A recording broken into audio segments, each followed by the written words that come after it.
Seguinte, se no último vídeo eu tinha comentado que a gente teria que ter um pouco de paciência com o Léo Jardim, porque querendo ou não, tinha uma questão de adaptação para ele começar a se acostumar com o time.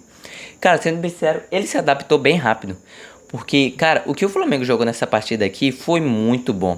É algo que eu imaginaria que iria acontecer só daqui uns 3, 4, 5, talvez até 6 meses, cara. E o Léo Jardim conseguiu trazer no segundo jogo dele. É algo de se admirar, é uma grandeza bem difícil, principalmente no time do Flamengo, cara. Se eu tinha uma impressão assim que isso ia demorar, que bom que chegou bem rápido, cara. Seguinte, rapaziada, pra você que não me conhece, eu me chamo Arnilton, eu faço vídeo de análise de pós-jogo do Flamengo, falando todas as análises e tudo que acontece, jogadores que jogaram bem, jogadores que jogaram mal, basicamente tudo que acontece no jogo. Seguinte, rapaziada, me ajuda aqui, deixa o like, se inscreve no canal, a gente tá rumo a 700 inscritos, a gente tá bem perto, mais ou menos 30 inscritos para 700. Então já dá aquela fortalecida e se inscreve no canal, deixa o like. Seguinte, rapaziada, o que a gente tem? Começando pelos relacionados, a gente tem Rossi no gol, Emerson Royal, a dupla de Léo voltando novamente. Eu sei que tem Vitão e tem Danilo, só que, cara, pra mim, quando esses dois caras estão 100%, eles são titulares. A gente tem Alexandro, Eric Pulgar, Jorginho, Di Arrascaeta, Paquetá, Cebolinha, Pedro e de novo Leonardo Jardim. Seguinte, rapaziada, uma impressão que eu tive é que ele tá fazendo uma rodagem no time justamente para tentar, porque como você pode ver, não tem Samuel Lino e tem Emerson Royal. Eu sei que são duas funções diferentes, mas é só para vocês entenderem. Ele tá fazendo uma rodagem no time, justamente talvez para testar, ou talvez para ele começar a adaptar a forma de jogo dele. E cara, que bom que o Flamengo ganhou essa partida. Eu sei que tá no começo do Brasileirão, mas é muito importante cada partida que a gente ganha. Como a gente começa o jogo, o que a gente tem? O gol do Pedro. Cara, o Pedro jogou muito bem nessa partida. É algo que eu sentia muita falta do Pedro, cara. Que ele trouxe nesse jogo. Que saudade desse Pedro, sendo bem sincero. Porque, cara, o Pedro ele marcava. O Pedro ele corria muito. Ele ajudava na defesa, ajudava pressionando. Fazia o que um 9 de hoje em dia tem que fazer. E que bom, cara, que o Léo Jardim, ele tá conseguindo extrair isso do Pedro. Eu não vou dizer assim que o Felipe Luiz não conseguiu, porque o Felipe conseguiu. Só que o Léo Jardim conseguiu extrair muito mais, cara. E que bom que ele... E eu espero muito que ele continue extraindo cada vez mais do Pedro, porque o Pedro, cara, pra mim, é um dos pilares do time. É o jogador diferenciado do time, que ele sempre faz as jogadas dele diferente, principalmente calcanhar. E cara, eu espero muito que ele daqui ele só vá pra frente, que ele evolua bastante. E aí eu bato na tecla que eu sei que muita gente vai discordar. O Pedro merece mais uma chance de ir pra seleção? Cara, eu sei que é muito difícil, eu sei que ele tá atrás de muita gente, principalmente que ele tá atrás de Endrick, atrás de Matheus Cunha, atrás de outros jogadores, o jogador do Brentford. Cara, que bom que a gente até tem vários jogadores de camisa 9. Só que eu ainda acho que o Pedro, ele tinha que ter uma chance. Sendo bem sincero.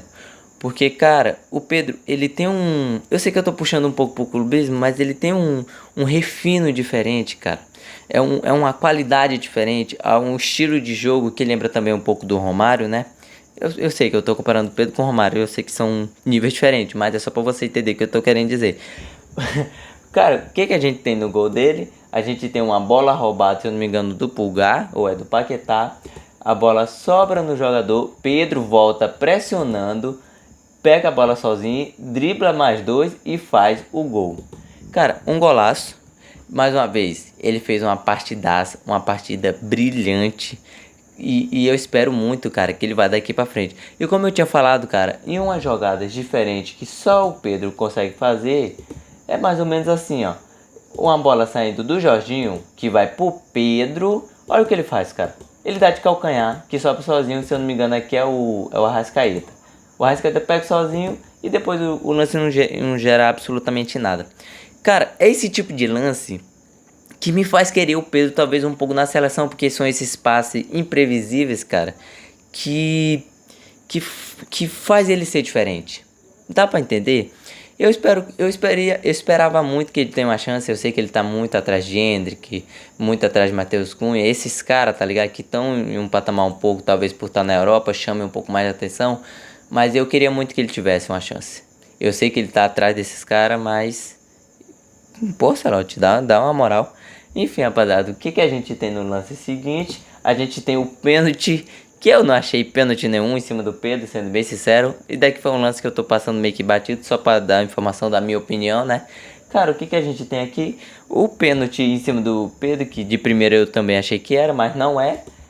Ele sobra sozinho, meio que ele cai por cima do jogador e meio que ele pede pênalti. Mas, cara, nesse lance aqui é zero pênalti. O Pedro, ele tenta dar o famoso... Esqueci o nome, não sei o que, da vaca, o drible da vaca, alguma coisa assim. E simplesmente meio que ele cai inclinando e acaba se desequilibrando e acaba caindo junto com o jogador.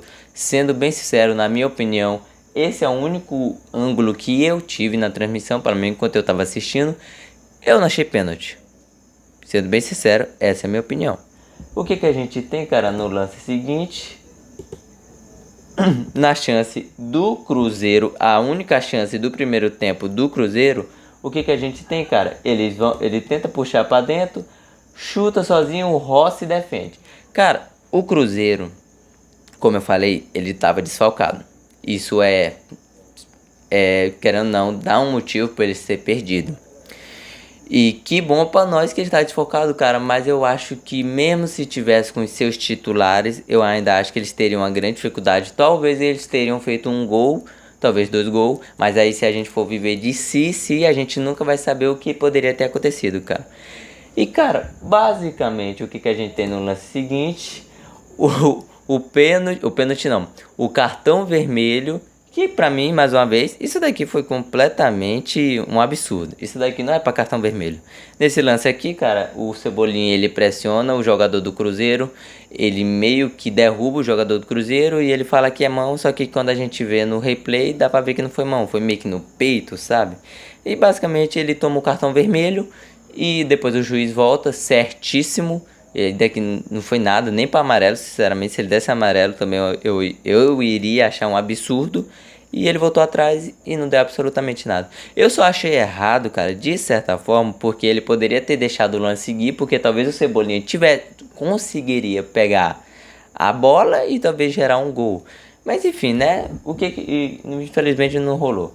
O que a gente tem, cara? Basicamente o primeiro termina assim. O primeiro tempo termina assim. E o que a gente tem, cara, em posse de bola são 44 do Flamengo a 56 do Cruzeiro. Dá uma impressão, principalmente pelo fato de estar 1-0 pro Flamengo, que o Flamengo tava dominando no posse de bola. Mas, cara, 56 para 44 não é quase nada. É o que? 12% de diferença? É absolutamente nada. Chutes, a gente tem 9 do Flamengo contra 6 do Cruzeiro, mas se a gente for arredondar mais, são 3 chutes do Flamengo contra 3 chutes do Cruzeiro. Apesar de eles ter dado 3 chutes no Cruzeiro, o único lance de perigo foi o que eu mostrei, que foi o que o Rossi defendeu, cara. E, cara, o primeiro tempo, o Flamengo, apesar de não ter estado como posse de bola, ele estava dominando. O Flamengo era melhor, principalmente pelos desfalques do Cruzeiro. Desculpa. E, cara, deixa eu também falar, cara, principalmente uma coisa que me fez relembrar bastante com esse estilo de jogo do Flamengo foi a questão que me lembrou muito do Felipe Luiz quando ele jogou, se eu não me engano, o primeiro jogo contra o Corinthians na Copa do Brasil. Se eu não estiver enganado, vocês me corrijam nos comentários. Mas, cara, a vontade do Flamengo de jogar era muito grande. Por isso que me lembrou o primeiro jogo do Felipe Luiz, porque eles jogaram com muita vontade, porque foi principalmente na saída do Tite, jogaram com muita vontade, como se fosse a final do Mundial, cara. E que bom, cara, que o Flamengo joga assim. Eu sei que não vai ser assim em todos os jogos, mas que bom que o Flamengo joga assim. É assim que os torcedores querem, no mínimo, que seja. Óbvio que não vai ser assim em todas as partidas, mas se puder ser assim constantemente, pelo menos de vez em quando, para não estressar os jogadores aqui, os torcedores aqui, né? A gente já agradece, cara. E o que a gente tem, cara, no segundo tempo? A gente tem na chance do Arrascaeta, uma bola saída do Paquetá, O Arrascaeta pega a bola sozinho, cara, e chuta na trave, quase que sai um golaço. Cara, o Arrascaeta, junto com o Paquetá, cara, faz uma brilhante partida. O Paquetá, cara, essa pra mim, na minha opinião, e também dos comentaristas que ele falaram também, foi a melhor partida do Paquetá. Até agora no Flamengo, a partir de 2025, é óbvio que eu tô falando, né? Cara, foi a melhor partida do Paquetá. O Paquetá, ele deu mais uns 4 lances de assistência, de infiltração, cara. Duas, eu acho que foi pro Arrascaeta, um pro Pedro e eu acho que uma foi pro Cebolinha, se eu não estiver enganado. Cara, foram um passe muito bom. E eu espero que o Paquetá continue assim, cara, junto com o Arrascaeta. A gente sabe que o Arrascaeta, ele começou a temporada extremamente mal. E ele tá começando, que bom que mais cedo, né? Porque eu pensei que poderia demorar um pouco mais. E que bom que ele tá voltando a temporada um pouco mais cedo, jogando muito bem, junto com o Paquetá. E eu deixo aqui mais uma vez meu questionamento do Paquetá. O Paquetá vai pra seleção? Cara, sendo bem sincero, eu acho que o Paquetá vai. O Paquetá, claro que ele não é o gênio da bola, nível Neymar, né? Mas, cara, o Paquetá, ele sempre contribuiu de certa forma com seu talento natural. De novo, óbvio que ele não é o Neymar da vida, óbvio que ele não é um cara decisivo, mas, cara, sendo bem sincero, eu acho que ele vai. Eu acho que ele talvez não esteja na lista final, mas talvez pelo menos na pré-lista ele tá. E, cara, o que a gente tem no lance seguinte? O gol do Carrascal. Como eu tinha falado no último vídeo, o Carrascal, ele não vinha jogando muito bem. E é óbvio que isso daqui não, agora ele é o melhor jogador do Flamengo. Agora ele voltou no Prime. Porque ele fez esse gol, mas também ele errou uns 2, 3 lances, tá? Ele fez esse gol, como o gol saiu, cara. O gol, se eu não me engano, uma bola que o Samuel Lino, que não jogou tão bem assim, mas ele conseguiu pegar essa assistência aqui. Ele consegue pressionar, rouba a bola sozinho, sobra no Carrascal, que ele dá de cavadinha um lindo gol, sendo bem sincero. E, cara, o Carrascal, que bom que ele fez esse gol. Basicamente, depois desse gol, o juiz acabou o jogo. O jogo aqui finalizou por aqui mesmo. E, cara, eu espero que ele volte a jogar bem, o Carrascal. Ele é um garoto bom, cara. Eu sei que ele tem potencial junto com o Samuel Lino. Ele tem potencial de crescimento. Só tem que botar a cabeça no lugar, cara. Voltar aos treinos. Eu espero muito que o Léo Jardim extraia também dele da mesma forma que ele tá extraindo do Pedro. Porque se ele conseguiu extrair do Pedro, cara, tudo isso que o Pedro mostrou isso hoje, eu espero muito que ele consiga extrair também do Samuel Lino e do Carrascal. Porque também se ele não conseguir extrair, meu amigo, pode mandar ir pra casa. E, cara, pra finalizar, eu vou dar só mais um comentário sobre o Gerson. Que o Gerson, cara, sendo sincero, ele não jogou mal na partida não, né? Eu vou falar com ele, né, porque é isso, Flamengo. Sendo bem sincero, ele não jogou mal. Claro que ele sentiu talvez um pouco as vaias da torcida, ou às vezes ele, sendo bem sincero, eles também ficam falando, eu não senti, eles sentem sim. E, cara, o Gerson, sendo bem sincero, se eu falei do Pedro tava longe, e se eu falei que o Paquetá tava perto, sendo bem sincero, eu acho que o Gerson não tem mais chance não, cara. A não ser que aconteça algum milagre, a não ser que alguém se lesione, sendo bem sincero, eu acho muito difícil o Gerson ir pra Copa. Eu acho que ele deu muito vacilo, cara, porque...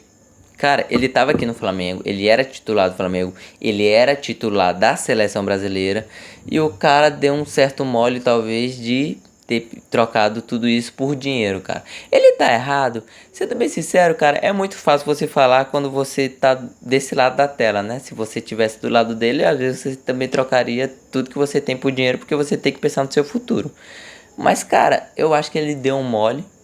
Porque ele poderia ter ganhado até bem mais depois, talvez, se o Hexa vir, né? Mas, sendo bem sincero, de todos que eu falei aqui, ele talvez seja o que esteja mais longe de ir pra Copa. A não ser que alguém, 2, 3 jogadores se lesione. Aí eu acho que ele vai, mas se isso não acontecer, eu acho bem difícil. Seguinte, rapaziada. Considerações finais. O Flamengo, de novo, estamos em quinto lugar do Brasileirão. Estamos com 7 pontos. Eu sei que é muito cedo para estar comemorando esse tipo de coisa, mas cada ponto importa. E que bom que a gente venceu 2-0. vitória muito importante. Seguinte, rapaziada, esse foi o vídeo, eu espero muito que vocês tenham gostado. Eu estou sempre tentando me esforçar ao máximo. Se você acha que eu falei alguma besteira, deixa aí nos comentários. Eu gaguejei mais ou menos na metade do vídeo. Me desculpe também, porque eu esqueci o nome do jogador, deu um branco. Às vezes fazer um vídeo assim sem corte é meio diferente pra mim, porque eu nunca fiz.